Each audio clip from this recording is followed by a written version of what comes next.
कर्माबाई कथा सुनिए। उनके पिताजी तीर्थ यात्रा पर जा रहे थे तो अपनी छोटी सी बालिका से कह के गए, लाली सुन, मैं जा रहा हूं तीर्थ यात्रा पे। बोले हाँ। बोले मंदिर में गोपाल जी बैठे हैं? बोले हाँ बैठे हैं। तो कछु ना करनो, बस एक काम करनो। बोले कहा करनो? बोले रोज कछु ना कछु सामग्री बना करके अपने गोपाल जी को भोग लगाइयो, जब वो भोग लगा लें तब तू खाइयो, बस इतना कर लियो और कछु मत करियो, बिना भोग लगाए मत रहियो। बंधुओं देखो, एक आपको एक नियम बता के जाएं। हम लोग कई बार होता है घर से बाहर जाते हैं, अपने घर के ठाकुर जी को अलमारी में 3-4 दिन कोई बंद कर जाते हैं, और 3-4 दिन से बेचारे ना भोजन पानी कुछ नहीं पाते। भगवान की कोई भी सेवा बंद हो जाए लेकिन भोग की सेवा कभी बंद नहीं होनी चाहिए। कई बार मेरा भी ऐसा क्रम बनता है कि 2-3 दिन के लिए कहीं जाना है दूर, अब वहाँ ठाकुर जी को लेके कैसे जाएं, क्या व्यवस्था, रसोईया सब जगह नहीं जा पाएंगे, सब जगह व्यवस्था नहीं हो पाएगी। तो हम ठाकुर श्रृंगार हमारे अलावा कोई करता नहीं, तो हम कहते हैं हम श्रृंगार करके जा रहे हैं ठाकुर जी का, अपनी मैया से कह जाते हैं आप केवल एक काम करो, क्या 3 समय ठाकुर जी का भोग लगा देना बस, और रात में ठाकुर जी को उनके बिस्तर पर सुला देना, सुबह उठा देना, बस ये करना है और कुछ नहीं करना। ठाकुर जी की भोग नित्य होना चाहिए। वो आपके घर में विराज रहे हैं तो आपके घर के सदस्य के रूप में ही विराजते हैं, उनको मूर्ति पाषाण भगवान समझ के पृथक मत करो अपने से, घर के ही सदस्य हैं। जिस प्रकार सबको भोजन है इसलिए उनको भी भोजन है। तो कर्माबाई से कह गए कि लाली रोज भोग लगा के और फिर पइयो। बोले ठीक। अब सीधी सादी कर्माबाई सवेरे सवेरे उठी बिना नहाए धोए, और उसने अग्नि चेता के चूल्हा पर और उस पर कढ़ाई रख के और खिचड़ी बना रही है, और खिचड़ी बनाती जा रही है, दांतुन करती जा रही है, और दांतुन करते करते सोच रही है खिचड़ी कहीं लग नहीं जाए, तो दांतुन के पीछे के भाग से उसको चला देती है और फिर दांतुन कर रही है। ठाकुर जी के लिए बढ़िया सुंदर पात्र में खिचड़ी सजा करके, और लड्डू गोपाल बैठे थे उनके सामने जाकर के पधरा दिया, और पिता को देखती थी तुलसी रखनी है, फिर घंटी बजानी है, आदि आदि करके अब खड़ी हो गई, खाओ देख लो इसमें नमक ज्यादा तो नहीं है, सब ठीक है ना। और ठाकुर जी की ओर देख रही, खाओ, खा क्यों नहीं रहे आप? लड्डू गोपाल ऐसी बैठे हैं, मूर्ति है। अच्छा मैं चली जाऊं फिर खा लोगे आप? मेरे सामने शर्माए रहे हो, ठीक है मैं चली जा रही हूं। चली गई, अपना आदि आदि काम कर कर आके थोड़ी देर में लौट के आई, खाया कि नहीं खाया, आगे देखी तो अभी भी खिचड़ी वैसी रखी। भगवान से पूरे दिन हो गए उसको प्रार्थना करते हुए, प्रभु भोग लगाओ ना, प्रभु खाओ ना। दोपहर का समय हो गया, कर्माबाई ने कहा था, पिताजी कह के गए जब तक ठाकुर जी भोग नहीं लगावे तब तक मत पाना।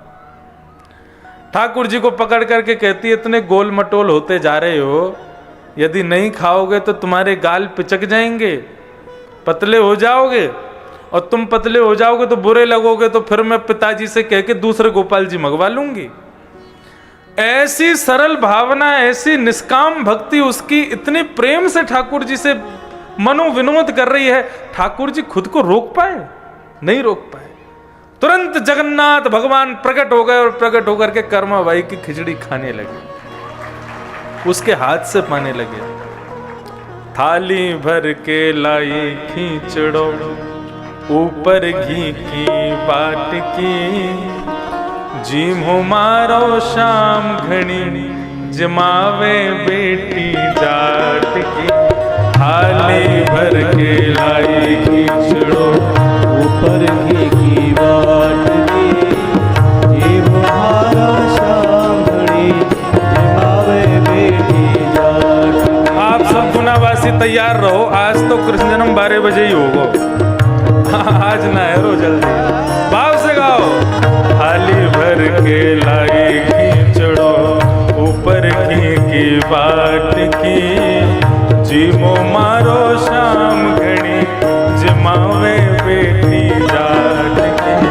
थाली भर के लाई खींचड़ो, ऊपर घी की बाट की, ये वो मारा शाम घड़ी, जमावे बेटी जाट की। जमावे बेटी जाट की, जमावे बेटी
खिचड़ी देख के तुम्हारा मन ना कर रहा हो, मीठो खावे को मन कर रहा है, आज खिचड़ी खा लो, कल रबड़ी खिलाऊंगी।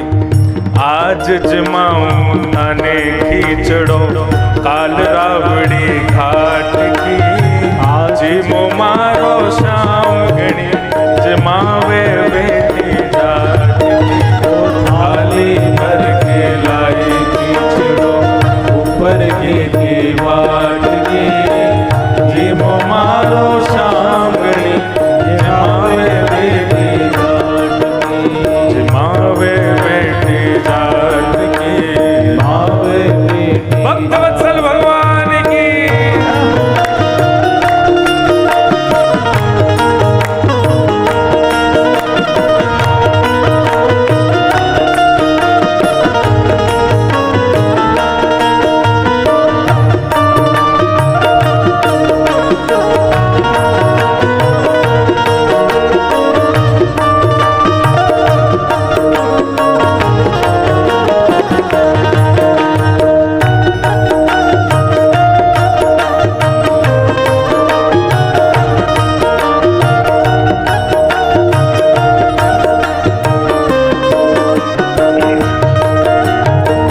भक्ति हो तो कर्मा जैसी, सांवरियों घर आवे गो।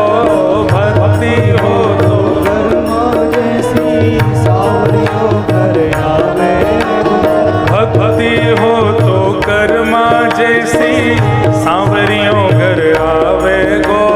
भक्ति हो तो कर्मा जैसी, सांवरियों घर आवे गो। भक्ति भाव से पूरन होके हर्ष हर्ष गुण गावे गो। भक्ति भाव से पूरन है हर्ष हर्ष गुण गावे गो। हाँ, भक्ति भाव से पूरन है हर्ष हर्ष गुण गावे गो। भक्ति भाव से पूरन है हर्ष हर्ष गावे गो। साचो प्रेम प्रभु से हो तो, साचो प्रेम प्रभु से हो तो, साचो प्रेम प्रभु से हो तो, साचो प्रेम प्रभु से हो तो। मूरत बोले काट की, जी मो मारो शाम घड़ी, जमावे बेटी जाट की। जी वो मारो शाम घड़ी, जमावे बेटी जाट की। थाली भर के लाई खिचड़ो, ऊपर घी की बाट की, जी मो मारो शाम गणी, जमावे बेटी जाट की। थाली भर के लाई खिचड़ो, ऊपर की बाट की, जी वो मारा शाम घड़ी, जमावे बेटी जाट की। थाली भर के लाई खिचड़ो, ऊपर की बाट की, जी मो मारो शाम गणी, जमावे बेटी जाट की। थाली मारो शाम घड़ी, जमावे बेटी जाट की। ओ जी मो मारो शाम गणी, जमावे बेटी जाट की। ओ जी वो मारो शाम घड़ी, जमावे बेटी जाट की। बोलो भक्त वत्सल भगवान की। भक्ति हो तो कर्मा जैसी, सांवरियो घर आवे गो। भक्ति भाव से पूरन होके हर्ष हर्ष गुण गावे गो। भगवान को भक्ति भाव अति प्रिय है। भाव के वश में है भगवान, भाव नहीं तो सब साधन झूठो। भाव नहीं तो सब साधन झूठो। बिरथा सकल निधान, भाव के वश में है भगवान।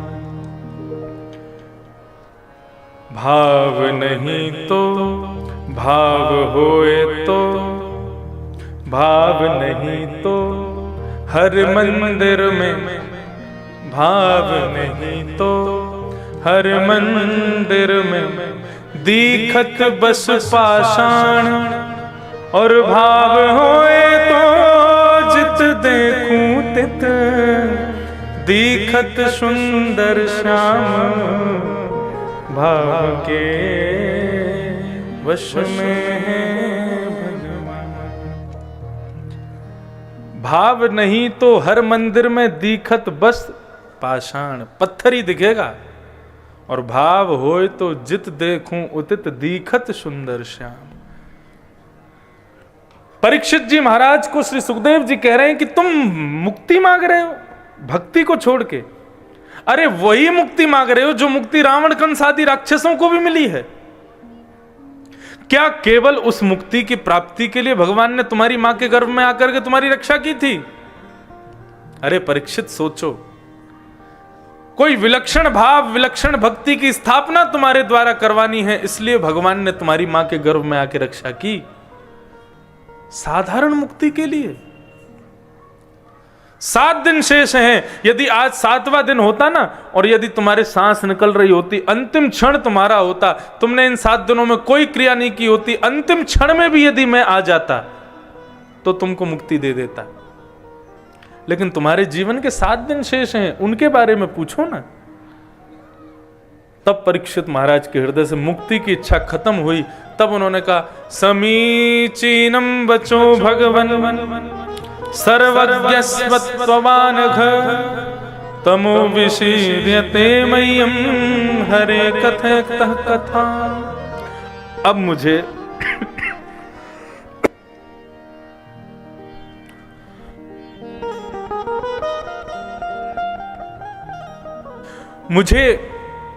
मुक्ति नहीं चाहिए। इन 7 दिनों में मैं कैसे भगवान का प्रिय भक्त बन सकूं, उसके लिए आप मुझे हरि की कथा सुनाओ। जब ये भाव कहा है तब सुखदेव जी महाराज खुश हुए और उन्होंने मंगलाचरण गाया। नमः परस्मै पुरुषाय भूयसे सदद्भवस्थान निरोध लीलया, गृहीत शक्ति त्रुतयाय देहिनामंतर्भवायानुपलक्ष्य वर्तमने। श्री सुखदेव जी महाराज ने अब कथा कहना प्रारंभ किया। नारद जी ने ब्रह्मा जी से पूछा, प्रभु आप भगवान हो लेकिन आप भी किसी का ध्यान धरते हो, मैंने सुबह सुबह देखा है। तब नारद जी के भाव को सुनकर के ब्रह्मा जी बोले, नहीं बेटा, मैं भगवान नहीं हूं, ईश्वर तो नारायण है। नारायण परा वेदा, नारायण परा मखा, नारायण परालोका, सब कुछ नारायण के पराधीन है। भगवान तो केवल नारायण है, मैं भी उनके पराधीन हूं। तब उन्होंने संपूर्ण वृत्तांत बताया और चतुश्लोकी भागवत को श्री नारद जी महाराज को प्रदान किया। किस भाव से दिया? त्वमे तद विपुली कुरु, तुम इसका विस्तारीकरण करोगे। पहले भागवत केवल 4 श्लोकों में थी। श्री ब्रह्मा जी ने नारद जी को दी, नारद जी ने व्यास जी को दी, व्यास जी ने वही 4 श्लोकों की भागवत 16,108 18,000 श्लोकों में परिणित की, विस्तारीकरण किया। इस प्रकार ये पूरी कथा बताई गई, किस प्रकार ब्रह्मा जी ने नारद जी को चतुश्लोकी भागवत दी और भगवान ने ब्रह्मा जी को चतुश्लोकी भागवत दी। संपूर्ण वृत्तांत बता करके तृतीय स्कंद प्रारंभ हुआ। तृतीय स्कंद में 2 भक्तों का मिलन हुआ, उद्धव और विदुर। उद्धव कौन है? भगवान यदुवंशियों के सेनापति। और विदुर कौन है? कौरवों के सेनापति। दोनों भक्तों का मिलन वृंदावन में हुआ। विदुर जी महाराज ने उद्धव जी से पूछा, अरे द्वारिकाधीश के सेनापति, बताइए ना हमारे द्वारिकाधीश कैसे हैं? विदुर जी भी राज शासन छोड़ चुके थे। क्यों?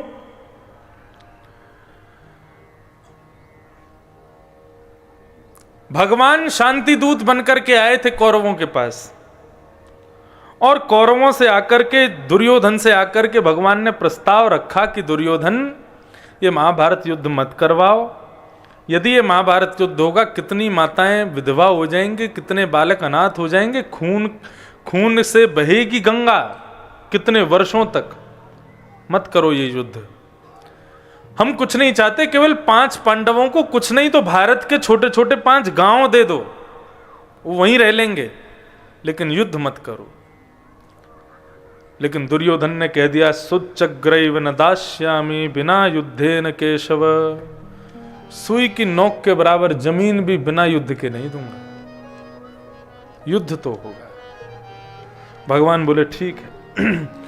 इस बात को विदुर जी ने जब सुना तो विदुर जी ने जाकर के धृतराष्ट्र से कहा कि भगवान ने कितना बढ़िया बात बताई थी, 5 छोटे गांव मांगे थे, लेकिन तुम्हारे पुत्र ने किस प्रकार अनादर किया उनका। अरे धृतराष्ट्र, हमें तो लगता है तुम्हारे घर में ये आस्तीन का सांप है। कौन? दुर्योधन। इसको घर से निकाल दो। इस बात को किसी ने जाकर के दुर्योधन को कह दिया कि विदुर काका आपको आस्तीन का सांप कह रहे हैं। दुर्योधन को जैसे ही पता चला तो आकर के विदुर काका को उल्टा सीधा बोलने लगा, हमारा अन्न खाते हो, हमारे अन्न पर पलते हो, हमें उल्टा सीधा बोलते हो। विदुर जी ने तुरंत अपने धनुष बाण और सब वहीं रख दिए। बोले क्षमा कीजिए, अब मैं आपके यहां नहीं रह सकता। और धनुष बाण इसलिए छोड़ करके जा रहा हूं, कहीं तुम लोग ये ना सोच लो कि मैं पांडवों के पास जाकर के मिल जाऊंगा। अन्न खाया ना तुम्हारा, तो वफादारी अंत तक निभाऊंगा, लेकिन अब तुम्हारे पास नहीं रहूंगा। आओ नहीं आदर नहीं, नहीं नैनन प्रेम, तुलसी तहां न जाइए चाहे कंचन बरसे मेघ। जहां पर बुलाया ना गया हो, जहां पर आदर ना किया जाता हो, जहां पर नैनों में प्रेम ना हो, आपको देख करके कोई खुश ना होता हो, तुलसी तहां ना जाइए, वहां जाना ही नहीं चाहिए, चाहे वहां पर सोने की बारिश ही क्यों ना हो रही हो। यही तो हुआ था किसके साथ? सती के साथ। आमंत्रण नहीं था दक्ष प्रजापति का, लेकिन फिर भी गए, और गए तो वहां पर फिर जो हुआ सबको पता है।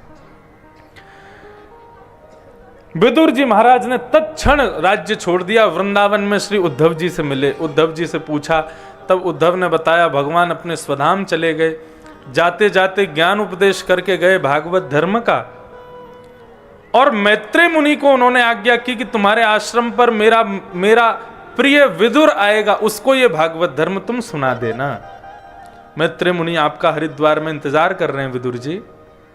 विदुर जी तुरंत दौड़ करके हरिद्वार पहुंचे हैं और मैत्रेय मुनि के आश्रम पर जाकर के उन्होंने प्रणाम किया, और वहां पर मैत्रेय और विदुर संवाद चला है। केवल एक श्लोक में हम लोग ये सुने, बहुत बड़ा है इसलिए मैं केवल एक श्लोक मात्र स्पर्श करूं। मैत्रेय विदुर संवाद, फिर पुनः कथा के बीच में ये कोई ना कोई प्रसंग आते रहेंगे। विदुर जी महाराज ने मैत्रेय मुनि से एक प्रश्न किया, और ये प्रश्न इतना सुंदर है कि सबको सुनना चाहिए।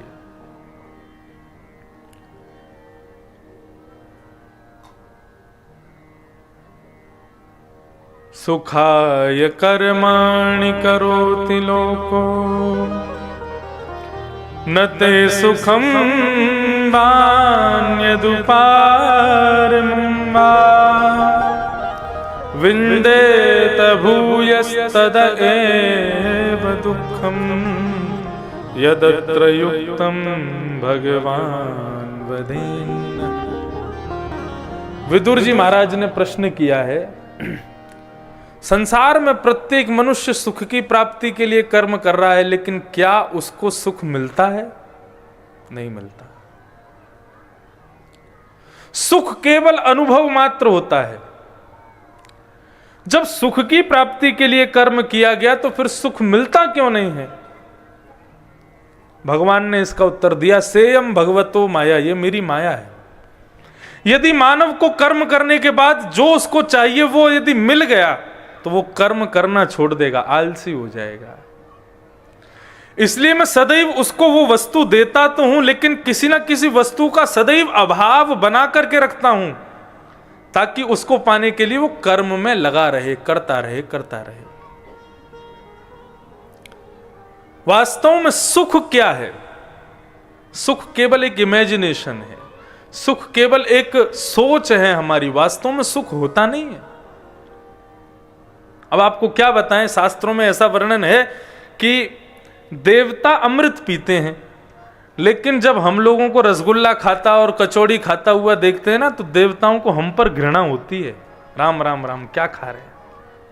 हमारा अमृत अच्छा है इससे। तो ये लोग कैसे खा जाते हैं? जब हम लोग रसगुल्ला गुलाब जामुन एक बार में गप करते हैं तो देवताओं को बड़ी घृणा होती है हमसे। शास्त्राज्ञा है सच में। बोले किस प्रकार? बोले जिस प्रकार मानव को कुकर सूकर को देख के घृणा होती है, ये राम राम क्या खा रहे हैं, लेकिन वास्तव में उनके लिए वही रसगुल्ला है, वही गुलाब जामुन है। कुकर सूकर को उसी में ही सुख मिलता है। ठीक उसी प्रकार ये सुख क्या है? मैंने जिसको सुख मान लिया वही सुख बन जाता है।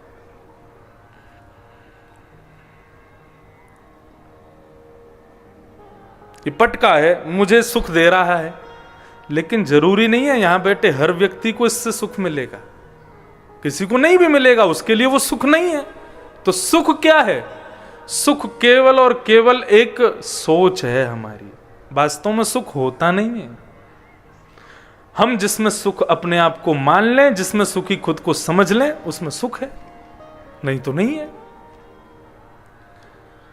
लेकिन गोस्वामी तुलसीदास जी महाराज कहते हैं, दीन कहे धनवान सुखी, धनवान कहे सुख राजा को भारी, राजा कहे महाराजा सुखी, महाराजा कहे सुख इंद्र को भारी, इंद्र कहे चतुरानन को सुख, और ब्रह्म कहे सुख विष्णु को भारी। पर तुलसीदास विचार कहे, हरि भजन बिना सब जीव दुखारी। हरि के भजन के बिना सब दुखी।